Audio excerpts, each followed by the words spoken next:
Hey everybody, Sean from Media Assault here, and it's time once again for another movie review. And this time out, I'm going to be taking a look at the remake of 1987's RoboCop. Now, when I first heard about this movie and the fact that it was going to be made, of course, I was skeptical. It's very rare for a remake to be anywhere near as good as the original, and in this case, the original happens to be one of my favorite films of all time. Once I started seeing on-set photos of the suit, I became even more skeptical because they just didn't look... They looked cheap.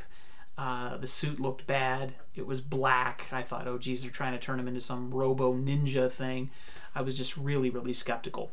Then I saw the trailer and I thought, okay, this has some potential. It might be pretty good. So I gave it a shot. And you know what? It's actually not that bad. And I am very surprised about that. Comparing it to the original really is kind of a moot point, but the original does set some expectations for this remake, especially for those of us who are very familiar with the original film, the plot, little nuances and whatnot. The basic premise is still the same, the idea of putting a man inside a machine and having him serve as a law enforcement officer.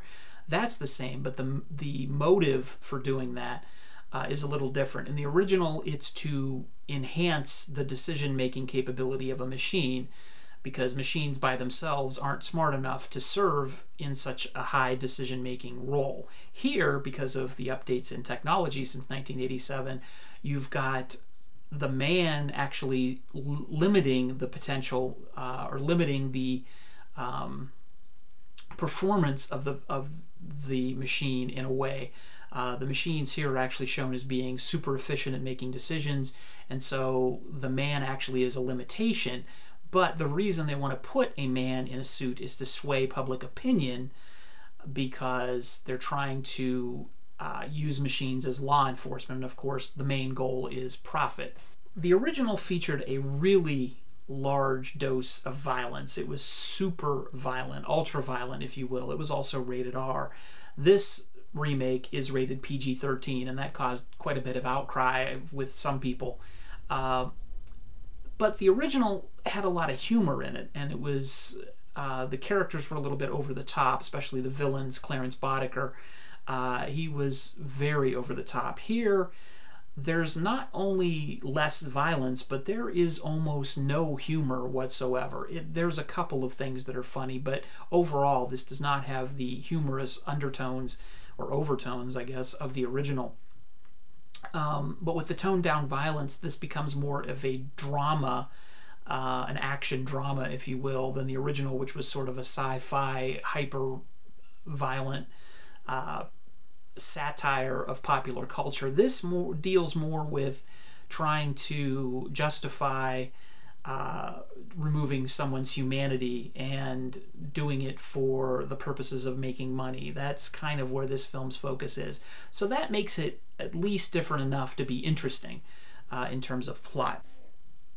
And there's also a surprising amount of character development in this film. Joel Kinnaman, who plays Alex Murphy, the police officer who is turned into RoboCop, he actually delivers a pretty good performance. It's delivered with a really dead serious tone, and there's one scene in particular where he gets to see the extent of his transformation into RoboCop that's really effective, and I really have to say that Joel Kinnaman is probably the best thing about this film. That's not to slight the rest of the cast, which is pretty good too. Michael Keaton, he's really good. He's sort of his character sort of transforms a little bit throughout the film. But he comes off as a very good performance. Gary Oldman is in it, playing the doctor that actually does the transformation from man to machine. He's good. You get to see him sort of undergo a transformation as well, character-wise. Abby Cornish plays Clara Murphy, Alex's wife. She delivers a solid performance. Samuel L. Jackson plays Pat Novak, who is a TV host on sort of a Fox News-styled sort of news program, and he's actually very good. This is a tailor-made role for him. He gets to really ham it up. He chews up the scenery quite a bit. He's really good. But it's actually Jackie Earle Haley who's in this, who delivers the most surprising performance. Even though he doesn't get a lot of screen time, he's actually probably one of the more memorable characters, as he actually develops sort of a rivalry with RoboCop. That's kind of interesting. So I was actually pleasantly surprised. This movie did not suck. It actually is pretty good. It's not different enough from the original to really justify its existence, but if this is the only RoboCop that you end up seeing, at least you're not seeing a crappy movie.